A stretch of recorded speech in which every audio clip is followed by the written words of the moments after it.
الحمد للہ رب العالمین والعاقبۃ للمتقین والصلاة والسلام علی سید المرسلین اما بعد فاعوذ باللہ من الشیطان الرجیم بسم اللہ الرحمن الرحیم النبی اولیٰ بالمؤمنین من انفسہم وازواجہ امہاتہم قال اللہ تبارک و تعالی فی مقام آخر شہر رمضان الذی انزل فیہ القرآن صدق اللہ مولانا العظیم وبلغنا رسولہ النبی الکریم الامین رب اشرح لی صدری ویسر لی امری واحلل عقدۃ من لسانی یفقہوا قولی سبحانک لا علم لنا الا ما علمتنا انک انت العلیم الحکیم ان اللہ وملائکتہ یصلون علی النبی یا ایہا الذین آمنوا صلوا علیہ وسلموا تسلیما۔ ہے عزم و ہمت کی جاں خدیجہ۔ آج پہلے چند الفاظ میں آپ کی بارگاہ میں ہدیہ عقیدت پیش کریں گے تاکہ مختصر الفاظ میں آپ سب کے دل اور زبان کی حاضری آپ کی بارگاہ میں پیش ہو جائے۔ ہے عزم و ہمت کی جاں خدیجہ اور خلوص نیت کی شان خدیجہ۔ ہے عزم و ہمت کی جاں خدیجہ خلوص نیت کی شان خدیجہ۔ خدا نے تجھ کو وہ شان دی ہے، خدا نے تجھ کو وہ شان دی ہے۔ اگلا جملہ، خدا نے تجھ کو وہ شان دی ہے، بنی تو امت کی ماں خدیجہ۔ غور کریں، 8-10 بچوں کی ماں ہو تو وہ کتنی فخر میں ہوتی ہے، اور جو دوسرے تیسرے نمبر پہ دادی بن جائے اور اس کی نیچے اولادیں ہوں اور ابھی تک وہ زندہ ہو تو کتنا فخر کرتی ہے کہ اللہ نے میرا باغ کھلایا ہوا ہے اور میں دوسری تیسری نسل دیکھ رہی ہوں، میں ان سب کی بڑی ہوں۔ تو کیا کہنے، کیا شان سیدہ خدیجۃ الکبریٰ رضی اللہ تعالی عنہا کی کہ اللہ نے ساری امت کی ماں بنایا، اور کس شان سے بنایا، کیا مرتبہ عطا کیا۔ آپ کے مقام، آپ کی سیرت مبارکہ، آپ کی حیات مبارکہ کے مختلف پہلو تو پچھلے 14-15 سال میں آپ کی خدمت میں بیان کرتی رہی ہوں۔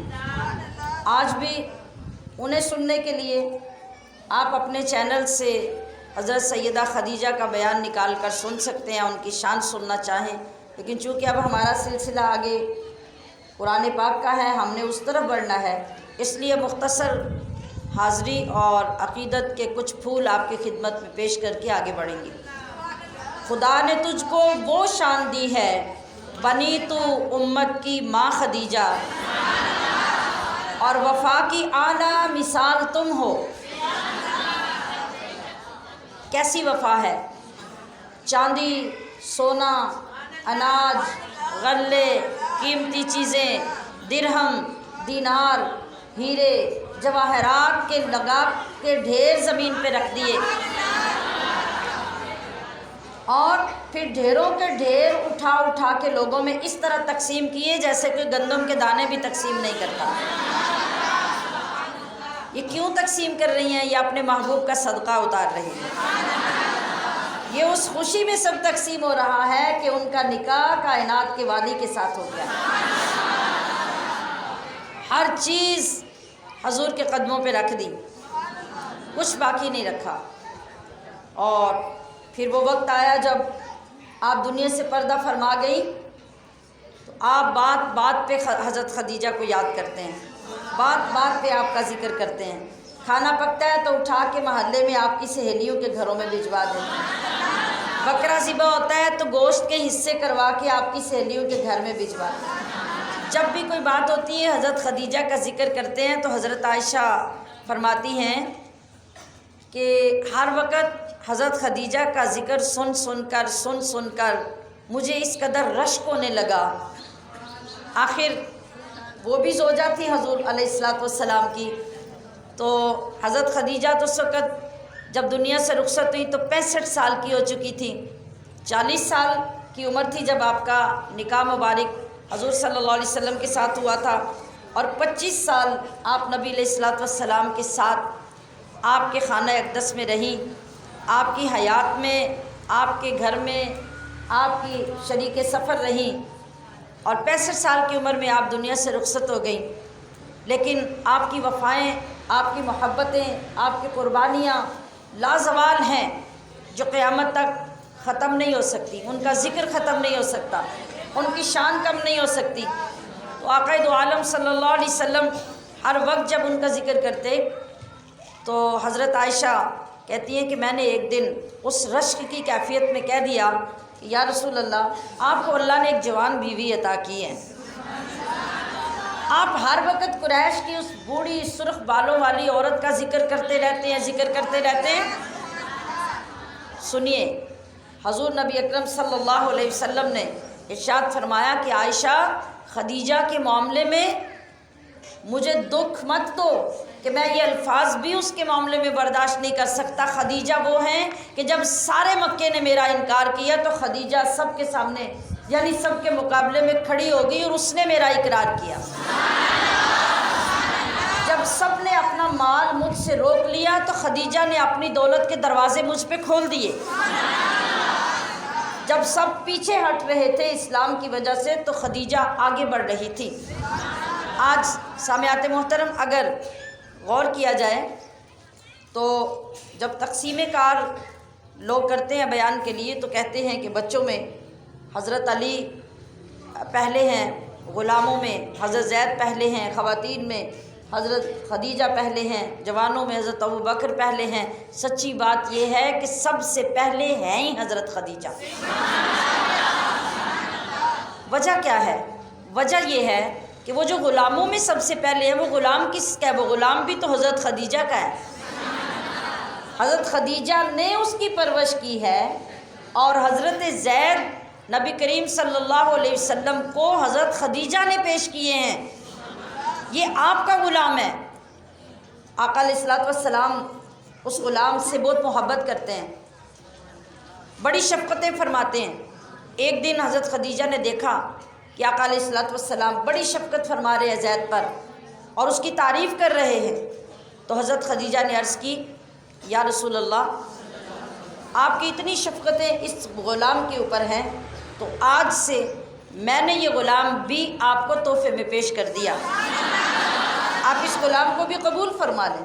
تو وہ غلام جو پہلے نمبر پہ آتا ہے، اس غلام کی تربیت کرنے والی بھی تو حضرت خدیجہ ہے، اس کو پالنے والی بھی حضرت خدیجہ ہیں، اور حضور کی بارگاہ میں پیش کرنے والی بھی حضرت خدیجہ ہیں.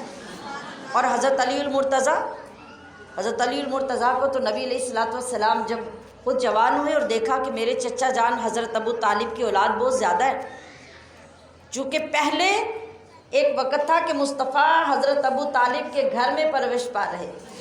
اب جب حضور بڑے ہوتے ہیں، آپ جوانی کی عمر کو پہنچتے ہیں، آپ کے بچے زیادہ ہوتے ہیں، تو پھر نبی علیہ الصلوۃ والسلام حضرت ابو طالب سے جا کے حضرت علی کو لے آتے ہیں اور کہتے ہیں چچا جان اس کی پرورش میرے ذمہ لگا دیں، یہ مجھے دے دیں. تو آپ لا کے حضرت خدیجہ کے گھر ہی ان کو رکھتے ہیں. تو حضرت علی کی پرورش کرنے والی بھی حضرت خدیجہ ہی ہوئی. تو پھر سب سے پہلے کون ہوا؟ سب سے آگے کون ہوا؟ سب سے پہلے نمبر پہ کون ہوا؟ جدھر سے بھی لائیں گے تلاش کر کے حضرت خدیجہ ہی سب سے پہلے نمبر پہ آئے. سبحان اللہ. تو وفا کی اعلیٰ مثال تم ہو، سلام تم پر ہو ماں خدیجہ. خدا کی رحمت کے پھول برسیں. کیا کہنا چاہیے؟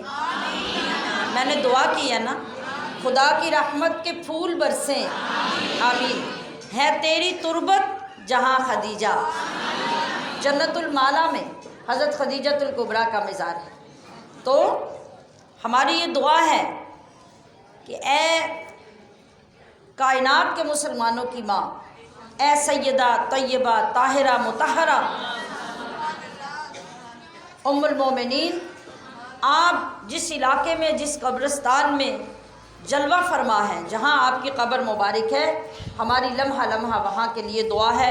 خدا کی رحمت کے پھول برسیں، ہے تیری تربت جہاں خدیجہ، ہے طاہر خستہ کی تمنا کہ دے دو اس کو اماں خدیجہ، امن و امان دے دو اس کو اماں خدیجہ، کہ آپ کی امان مل جائے گی تو قبر میں بھی خیر ہو جائے گی اور حشر میں بھی خیر ہو جائے گی۔ ہے عزم و ہمت کی جاں خدیجہ، خلوص نیت کی شاں خدیجہ، بنی تو امت کی ماں خدیجہ، سلام تم پر ہو ماں خدیجہ۔ آج لمحہ لمحہ جتنا وقت بیٹھے ہیں اپنی زبان سے ذکر اذکار اور تسبیحات کرتے رہیں، اسے جمع کرتے رہیں، جو گھروں سے پڑھ کر لائے ہیں اس کو بھی آخر پہ پیش کریں، اور آج خوش نصیب سمجھیں اپنے آپ کو، تصور میں بیٹھیں، ایسے سمجھیں کہ یا تو ہم جنت المعلیٰ میں بیٹھ کر آپ کی تربت پہ بیٹھ کے یہ محفل کر رہے ہیں، یا یہ سمجھیں کہ آپ کی روح مقدسہ آج مکمل طور پہ ہماری طرف متوجہ ہے اور آپ کا فیض آخر تک ہمیں آج خاص ملنے والا ہے۔ توجہ شرط ہے، احساس پیدا کرنا شرط ہے، جو جتنا متوجہ ہو جائے گا اتنا حصہ پالے گا انشاءاللہ العزیز۔ تو ہم اپنے اگلے مشن کی طرف بڑھتے ہیں اور دعا پیش کر لیتے ہیں۔ میرے پیچھے آپ بولیں گے اللہم انی اسألک علما نافعا وعملا متقبلا ورزقا طیبا۔ اللہم فقہنی فی الدین، اللہم الہمنی رشدی واعذنی من شر نفسی۔ اللہم آنس وحشتی فی قبری، اللہم ارحمنی بالقرآن العظیم واجعلہ لی اماما ونورا وہدی ورحمہ۔ اللہم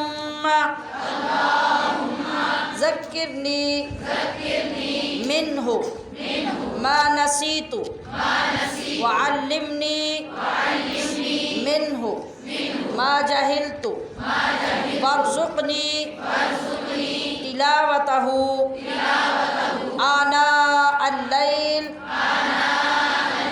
وآناء النہار واجعلہ لی حجہ یا رب العالمین۔ ہم نغمہ قرآنی، اب بولیں آگے، ہر فرد کو ہم اس کا انشاءاللہ العزیز۔ اعوذ باللہ من الشیطان الرجیم۔ سورۃ توبہ کا مسئلہ بھی سن لیجئے، جب سورۃ توبہ کو شروع کیا جاتا ہے تو وہاں پہ بسم اللہ شریف نہیں پڑھی جاتی، یہاں پہ صرف اعوذ باللہ پڑھی جاتی ہے۔ وہ مختلف الفاظ میں تعوذ پڑھنا مقصود ہوتا ہے تو وہ پڑھی جائے گی۔ اعوذ باللہ من الشیطان الرجیم، براءۃ من اللہ ورسولہ الی الذین عاہدتم من المشرکین فسیحوا فی الارض اربعۃ اشہر واعلموا انکم غیر معجز اللہ وان اللہ مخزی الکافرین۔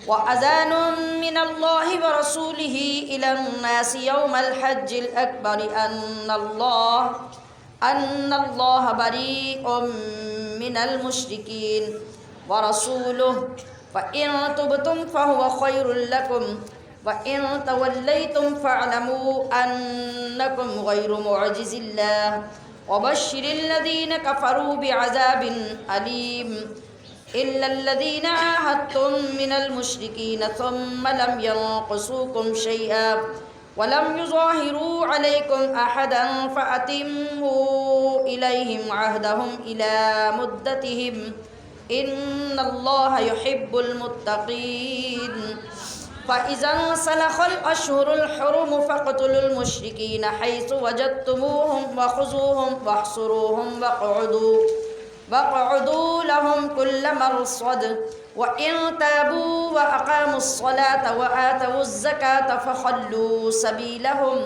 إن الله غفور رحيم وإن أحد من المشركين استجارك فأجره حتى يسمع كلام الله ثم أبلغه مأمنه ذلك بأنهم قوم لا يعلمون كيف يكون للمشركين عهد عند الله وعند رسوله إلا الذين عاهدتم عند المسجد الحرام فما استقاموا لكم فاستقيموا لهم إن الله يحب المتقين كيف وإن يظهروا عليكم لا يرقبوا فيكم إلا ولا ذمة يرضونكم بأفواههم وتأبى قلوبهم وأكثرهم فاسقون اشتروا بآيات الله ثمنا قليلا فصدوا عن سبيله إنهم ساء ما كانوا يعملون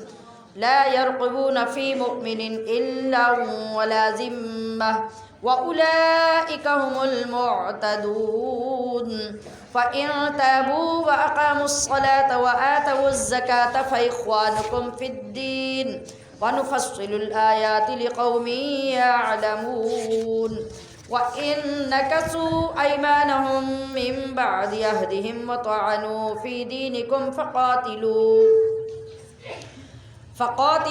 أئمة الكفر إنهم لا أيمان لهم لعلهم ينتهون ألا تقاتلون قوما نكثوا أيمانهم وهموا بإخراج الرسول وهم بدؤوكم أول مرة أتخشونهم فالله أحق أن تخشوه إن كنتم مؤمنين قاتلوهم يعذبهم الله بأيديكم ويخزهم وينصركم عليهم ويشفي صدور قوم مؤمنين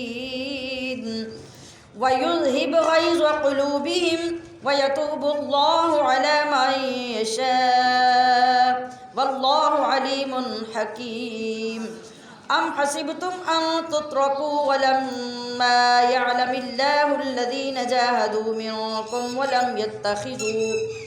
ولم يتخذوا من دون الله ولا رسوله ولا المؤمنين وليجة والله خبير بما تعملون ما كان للمشركين أن يعمروا مساجد الله شاهدين على أنفسهم بالكفر أولئك حبطت أعمالهم وفي النار هم خالدون إنما يعمر مساجد الله من آمن بالله واليوم الآخر وأقام الصلاة وآتى الزكاة ولم يخش إلا الله فعسى أولئك أن يكونوا من المهتدين أجعلتم سقاية الحاج وعمارة المسجد الحرام كمن آمن بالله واليوم الآخر وجاهد في سبيل الله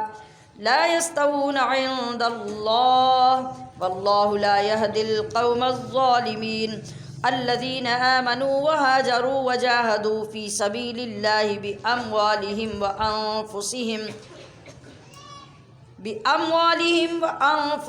أعظم درجة عند الله وأولئك هم الفائزون يبشرهم ربهم برحمة منه ورضوان وجنات لهم فيها نعيم مقيم خالدين فيها أبدا إن الله عنده أجر عظيم صدق الله العظيم.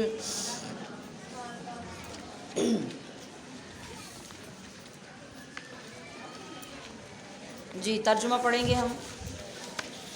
براءتن یہ اعلان ہے قطع تعلقی کا یا بیزاری کا. من اللہ ورسولہ اور اس کے رسول کی طرف سے. جنہیں اردو بولنا سمجھنا دیکھ کے پڑھنا آتا ہے نا انہیں بولنا چاہیے. اس کی برکت سے خود آپ کو بولنے پھر ایک دفعہ دو دفعہ سننے سے الحمدللہ 50% سے زیادہ خود ترجمہ ادھر بیٹھے یاد ہو جاتا ہے. اس لیے آپ سے پڑھوایا جاتا ہے. ورسولہ اور اس کے رسول کی طرف سے. الی الذین ان لوگوں سے. عاہدتم معاہدہ تھا تمہارا. من المشرکین جن مشرکوں سے. فسیحوا تو چل پھر لو اے مشرکو فی الارض زمین میں. اربعۃ اشہر 4 ماہ. وَاعْلَمُوا اور جان لو انکم کہ تم غیر معجز اللہ نہیں عاجز کرنے والے اللہ کو. وَأَنَّ اللَّهَ اور یہ کہ اللہ مخزی الکافرین رسوا کرنے والا ہے کافروں کو. وَأَذَانٌ اور اعلان ہے. اذان کو بھی جو اذان کہتے ہیں نا اسی لیے کہتے ہیں کہ وہ نماز کا اعلان ہوتا ہے. من اللہ اللہ کی طرف سے. ورسولہ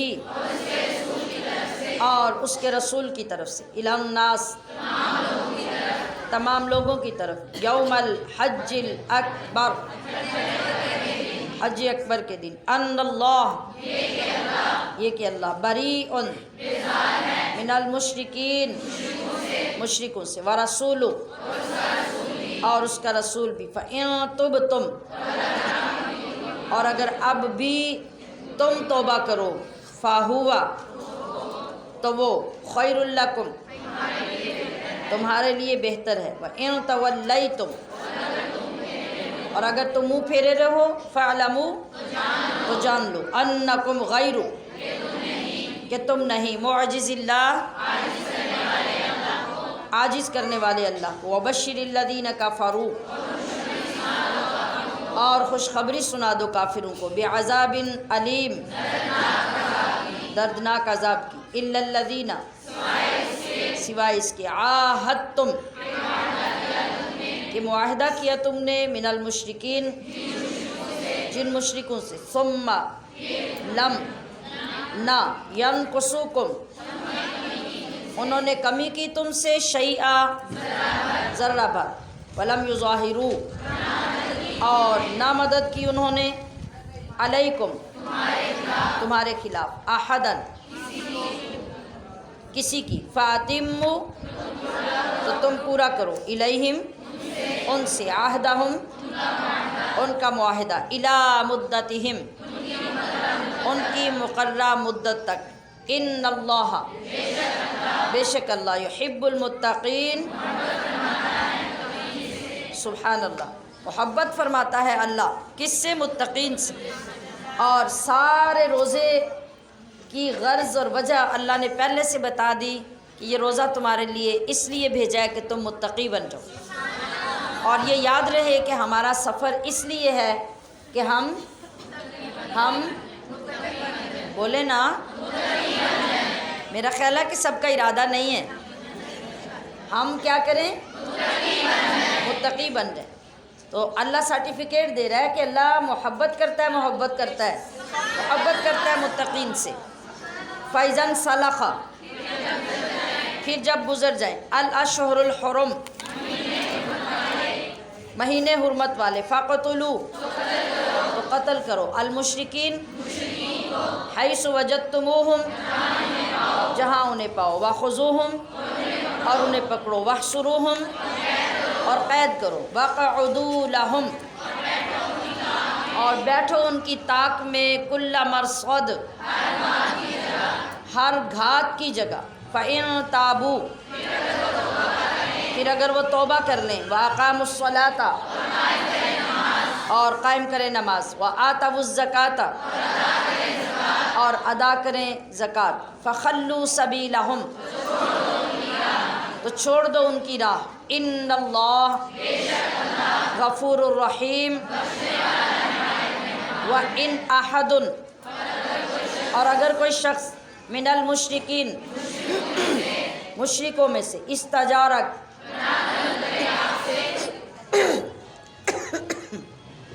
فَأَجِرْهُ، تو اسے پناہ دیجئے، حَتَّى يَسْمَعَ، تاکہ وہ سنے کلام اللہ، اللہ کا کلام، ثُمَّ أَبْلِغْهُ، پھر اسے پہنچا دو، مأمنہ، اس کی امن کی جگہ، ذَلِكَ بِأَنَّهُمْ، یہ اس لیے کہ وہ قوم لا يعلمون، جو بے علم ہے، کیف یکون، کیوں کر ہو سکتا ہے، للمشرکین، مشرکین کے لیے، عہد، کوئی عہد، عند اللہ، اللہ کے پاس، وعند رسولہ، اور اس کے رسول کے پاس، الا الذین، مگر وہ کہ جن سے، عاہدتم، تمہارا عہد ہوا ہے، عند المسجد الحرام، مسجد حرام کے پاس، فما استقاموا، اور جب تک وہ قائم رہے معاہدے پر، لکم، تمہارے لیے، فاستقیموا لہم، تو تم بھی قائم رہو ان کے لیے، ان اللہ یحب المتقین،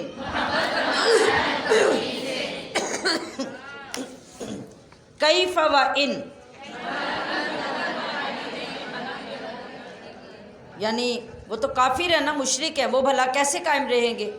یہ تو اللہ اتمام حجت کر رہا ہے، حالانکہ اگر یظہروا علیکم، وہ غالب آ جائے تم پر، لا یرقبوا فیکم، تو نہ لحاظ رکھیں گے وہ تم میں، الا، کسی رشتہ داری کا، ولا ذمہ، اور نہ معاہدے کا، یرضونکم، وہ راضی کرتے ہیں تمہیں، بافواہہم، اپنے منہ کی باتوں سے، یعنی اوپر اوپر سے، وتأبى قلوبہم، اور انکار کرتے ہیں ان کے دل، واکثرہم، اور ان میں اکثر، فاسقون، فاسق، اشتروا، انہوں نے لے لی، بآیات اللہ، اللہ کی آیتوں کے بدلے، ثمنا قلیلا، قیمت تھوڑی، فصدوا، پھر انہوں نے روکا لوگوں کو، عن سبیلی، اللہ کی راہ سے، انہم ساء ما، بے شک وہ بہت برا تھا، جو کانوا یعملون، لا یرقبون، نہیں لحاظ کرتے، فی مومن، کسی مومن کے حق میں، الا ولا ذمہ،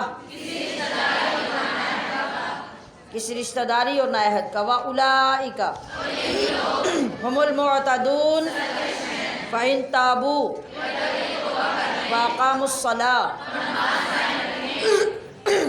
وآتوا الزکاة فإخوانکم، تو تمہارے بھائی ہیں، کیسے بھائی؟ فی الدین، دینی، ونفصل الآیات، ہم مفصل بیان کرتے ہیں آیتیں، لقوم،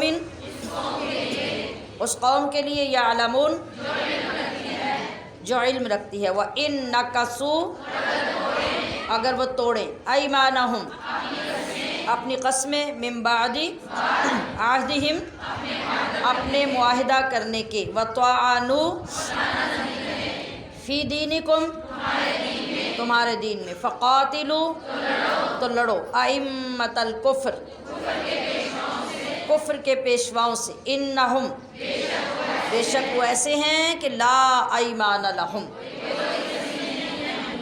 کوئی قسمیں نہیں ہیں ان لوگوں کی، قسم کا جسے پاس ہی نہیں، جس کو ویلیو کا پتہ ہی نہیں، اس کی کیا قسم ہوتی ہے؟ آپ دیکھتے ہیں کہ ایسے لوگ ہوتے ہیں جو دن میں بات بات پہ قسم کھاتے ہیں، انہیں پتہ ہی نہیں قسم کی ویلیو کیا ہے، تو کافر اور مشرک بھی ایسے ہی ہیں، لعلہم ینتہون، تاکہ وہ باز آ جائے. الا تقاتلون، کیا تم جنگ نہیں کرو گے؟ قومن، ایسی قوم سے، ناکسو، جنہوں نے توڑ ڈالا، ایمانہم، اپنی قسموں کو، وہموا، اور ارادہ کیا انہوں نے، باخراج الرسول، رسول کو نکال دینے کا، وہم بدؤکم، اور انہی نے آغاز کیا تھا تم پہ زیادتی کا، اول مرہ، پہلی مرتبہ، اتخشونہم، کیا تم ان سے ڈرتے ہو؟ فاللہ احق، اللہ زیادہ حقدار ہے، ان تخشوا، کہ اس سے ڈرو، ان کنتم مومنین، قاتلوہم، جنگ کرو ان سے، یعذبہم اللہ، ان کو عذاب دے گا اللہ، بیئیدیکم، تمہارے ہاتھوں، ویخزیہم، اور انہیں رسوا کر دے گا، وینصرکم، اور تمہیں مدد دے گا، علیہم، ان پر، ویشفی صدور، اور صحت مند کر دے گا سینے، قوم مؤمنین، ایمان والوں کی، سبحان اللہ، ویذہب غیظ، اور دور فرما دے گا غصہ، قلوبہم، ان کے دلوں کا، ویتوب اللہ علی من یشاء واللہ علیم حکیم. ام حسبتم،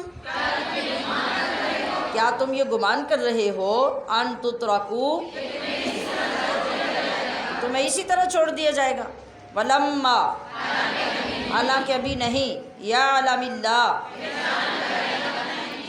الذین، ان کی، جاہدوا منکم، جو جہاد کریں گے تم میں سے، ولم یتخذوا،